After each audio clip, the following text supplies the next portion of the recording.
Hello students, today we are going to learn a lesson on EVS for Standard 5, Chapter 3, The Earth and its Living World. So come along, let's begin. Let's reflect on these questions. Where do you get water from? Where do we lay the foundation of buildings? What need do we meet through breathing? From where does the earth get light and heat? To get the answers for these questions, please visit our site at www.jkacademypro.com. We've all seen the picture of the earth. On the surface of the earth, we find land in some places and water in others. The earth is surrounded by the atmosphere. There are living things on land, in water, and in the air. That is, we see birds in the air, we see fishes and other plants and other organisms in the water, and we already know that on land there are numerous animals and plants living on the earth. The sun is the main cause of many natural processes on the earth. So sun is the main source of energy that all the organisms on the earth get. Air, water and land constitute the three main components of the earth. So the air is known as the atmosphere. Water is called hydrosphere and land is called lithosphere. The biosphere spreads in all the other three spheres. Now let's learn about all these spheres in detail as we go along in this lesson. The Earth's crust. The Earth's crust is hard. It is mainly made of rock. Now what do you mean by the Earth's crust?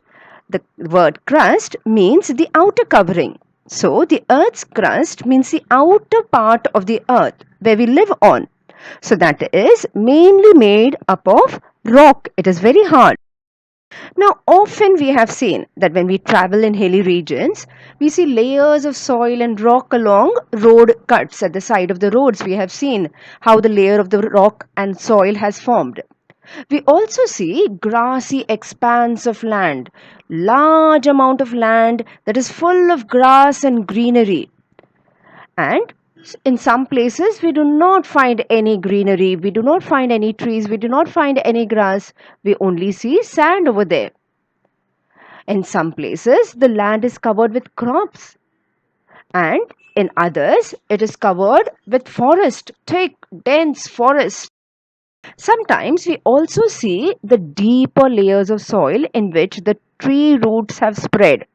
Isn't it? As we pass by, we see that the layers of soil and we can see how deep the roots have gone.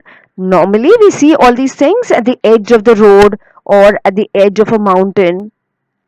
At others, we see rocks split apart by the tree roots. When we travel on hilly stations or hilly regions and all that, we see big rocks that have split open by all the trees or the plants, the bushes that grow there. Now, as we go along, we also have seen that there are gentle mountain slopes as well as sheer cliffs of rock. All these land features are a part of the Earth's lithosphere. So, all the different types of land that we see, the mountains, the hills, the plains, the grassy land, the sand, everything, that is called the lithosphere. Now, much of the Earth's surface is occupied by water. We have seen in the picture of the Earth. Okay, so land and water, but more part of the Earth is covered by water. But the lithosphere extends under this water too. It means there is land under this water also. So there is water on the surface of the land. The land goes deep into the sea too. Now, from the picture earlier of our earth, we have seen that the earth is divided into land and the water. About a third of the surface of the earth consists of land. A vast continuous stretch of land is called a continent. Now, what do you mean by this? Is if you look at the picture above, you see that each part of the land that is given in different colors, the land is together. So, that part for us, in order to study well and in order to give names to this land, it has been called a continent, and each of these continents have been given a name. So, our earth is divided into 7 such parts, and they are called 7 continents, and each of these continents are given names. For example, we have Asia, Europe, Africa, North America, South America, Antarctica, and Australia.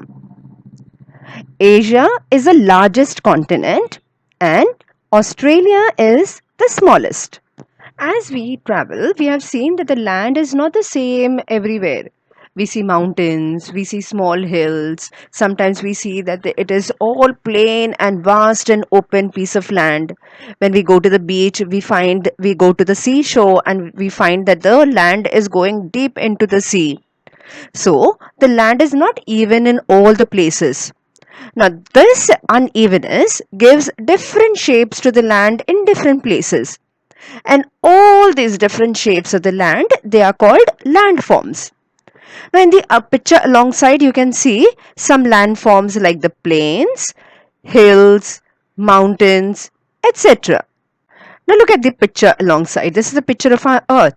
So, in the picture, we can see that the 2/3 of the earth's surface is covered with water. That is, large part of the earth is covered with water, and only 1/3 part of the earth is covered by land.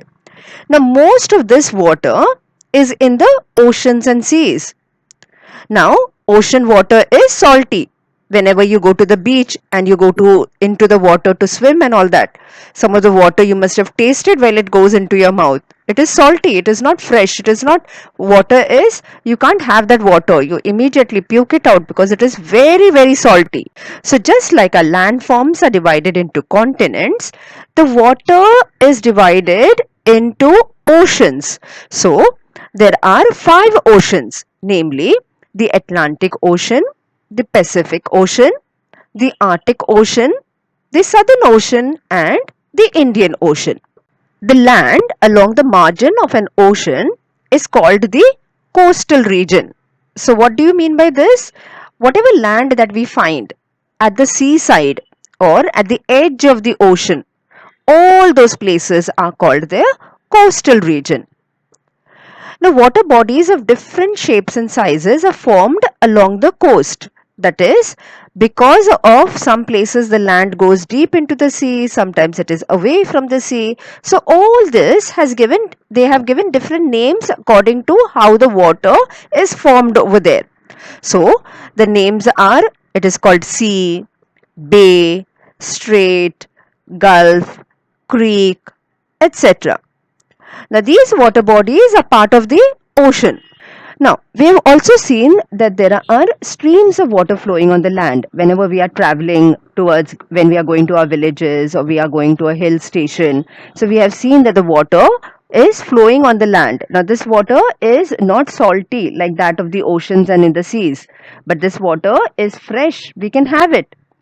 Now, these streams of water are also given names according to how they flow. So, the names are rills, brooks, streams, or rivers. Rills are the smallest and rivers the biggest.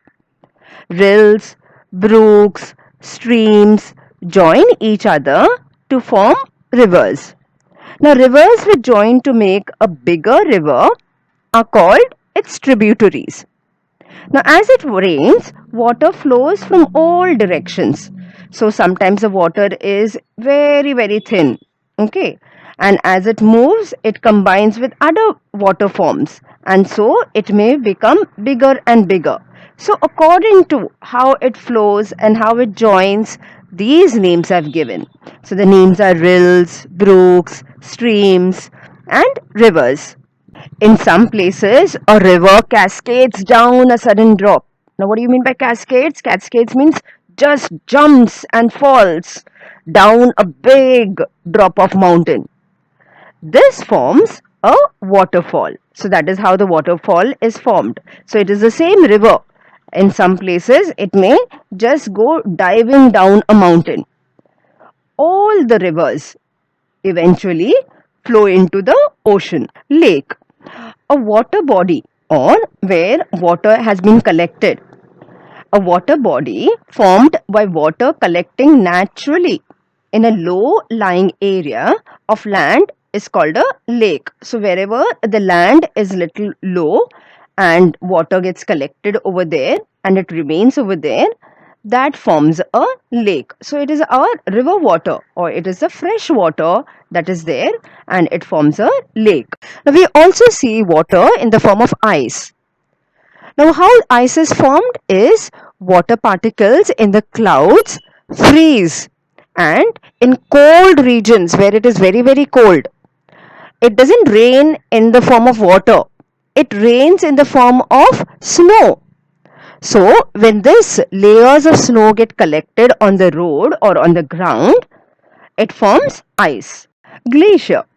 When these layers of ice pile up in a low lying area, they become enormous in size. They keep on piling up, piling up, piling up, and they become like a big small hill or a mountain size.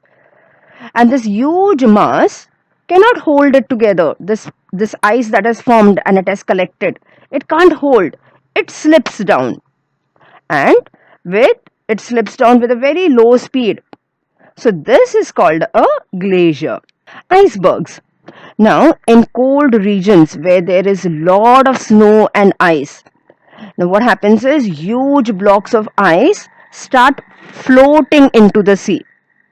And this floating big forms of ice are called icebergs. Groundwater. Now, when it rains, a lot of water goes deep into the rocks, deep into the soil, and it gets collected over there.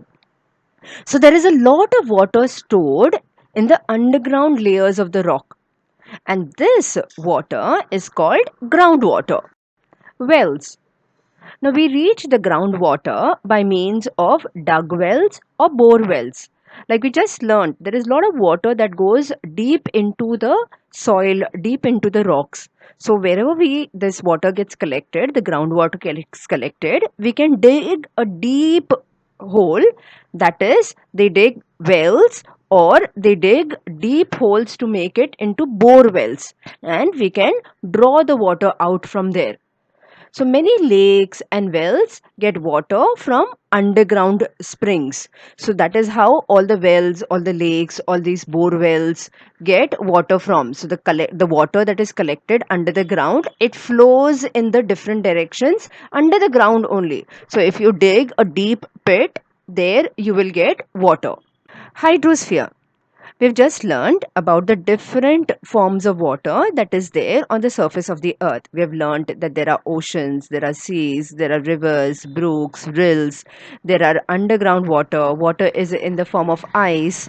So all this water that is there, it is given a name and it is called hydrosphere. Now let's learn about the atmosphere. There is an envelope of air. That is, our earth is surrounded by a layer of air all around. And this layer of air is called the atmosphere. Now, as we go higher from the surface of the earth, as we move higher and higher towards big mountains or traveling out into the air by aeroplanes, so the air becomes thinner and thinner and thinner. Okay, so that is what it means, that the air becomes rarer. Now, the atmosphere, that is the layer of air that the earth is surrounded with, consists of a mixture of gases. There are many gases there.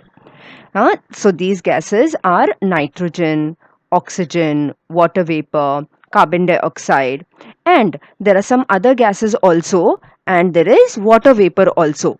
So, but all these gases, some other gases are in small quantities. We have learned that our earth is surrounded by the atmosphere. Now, this atmosphere forms layers, and each of these layers are given names, and they are called troposphere, stratosphere, mesosphere, ionosphere, and exosphere. Now, the layer that extends from the Earth's surface to a height of about 13 kilometers from the surface of the Earth, it is called troposphere. And in this layer of the atmosphere, we find all the conditions of, that is, the weather conditions, and they affect the living world to a great extent. The surface of the Earth gets heated due to the heat it receives from the sun. Hence, the air that is very close to the surface of the Earth, it is very, very hot over there. It is the hottest. But as we go higher away from the surface, away into the troposphere, away from the surface of the Earth, it becomes cooler and cooler. Almost all the water vapor in the atmosphere is contained in the troposphere. So that is why all weather related phenomena such as formation of clouds, rain, fog, winds and storms take place in the troposphere. We have learnt that as we go away from the surface of the earth, the air becomes thinner and thinner and thinner. So the air on high mountains is rarer than the air near the surface of the earth. Now, aeroplanes fly in the higher parts of the troposphere. They go very high up. So, the air over there is very rare, and therefore, arrangements have to be made to see that, to ensure that the passengers get enough air for breathing. We have learnt that the layer of the atmosphere from our surface right up to 13 kilometers is called troposphere. Now, after that, that is from 13 kilometers to a height of about 50 kilometers from the surface of the earth, that layer of atmosphere is called the stratosphere. Now, in the lower part of the stratosphere, there is a layer of gas called the ozone gas. Now, we know that the rays that come from the sun, they are called the ultraviolet rays. And these rays are very, very harmful for us living things on earth, all the living things on the earth. But the ozone layer absorbs, takes all these ultraviolet rays of the sun and protects all the living things on this earth. Now let's learn about the water cycle and how rain is formed. Now we know that the surface of the water gets heated up due to the rays of the sun. Now as this water gets heated, it starts evaporating continuously. Now, not only the surface of the water, but even the water that has percolated, that is collected into the soil, the groundwater, even that gets heated up and starts evaporating because of the heat of the sun. And as it evaporates, it goes and enters the atmosphere. Now, when the water gets heated up, it changes into water vapor. And the water vapor is very, very light. It is lighter than air. So it rises up and goes higher up into the atmosphere. And we know that the air over there is cooler. It is not as hot as that on the surface of the earth. So when the water vapor combines with the cool air, it starts condensing. Condensing means the water vapor changes into droplets of water.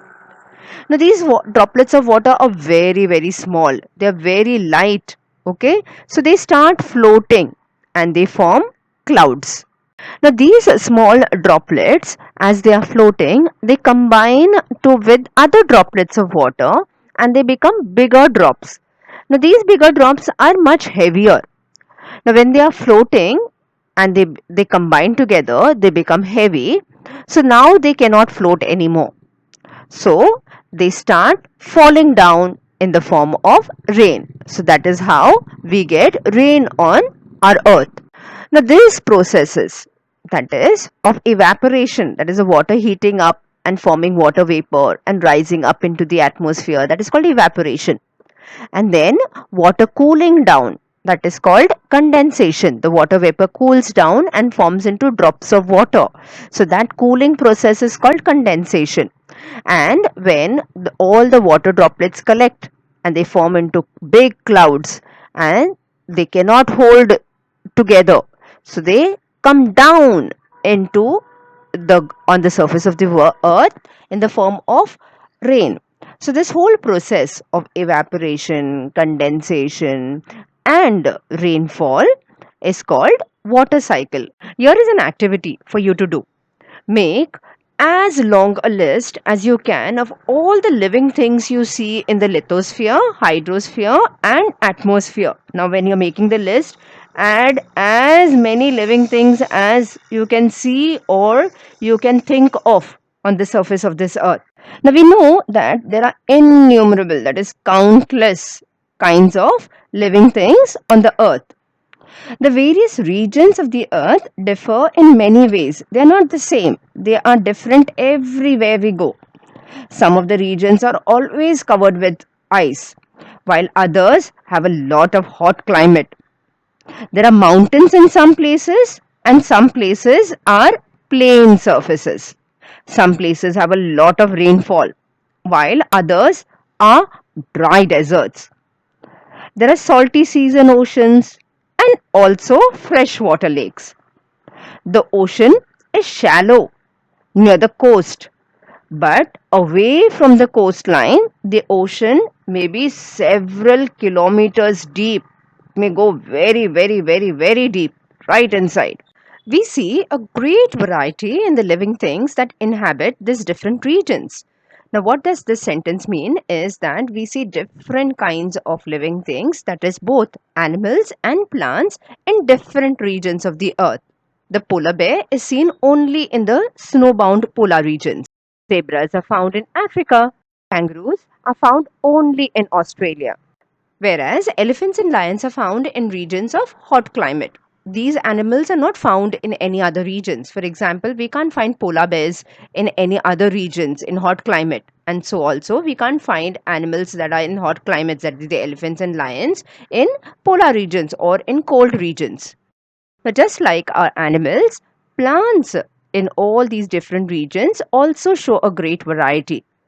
This variety is characteristic of those different regions. It means that in a particular region, we'll find only those plants, no other plants can grow.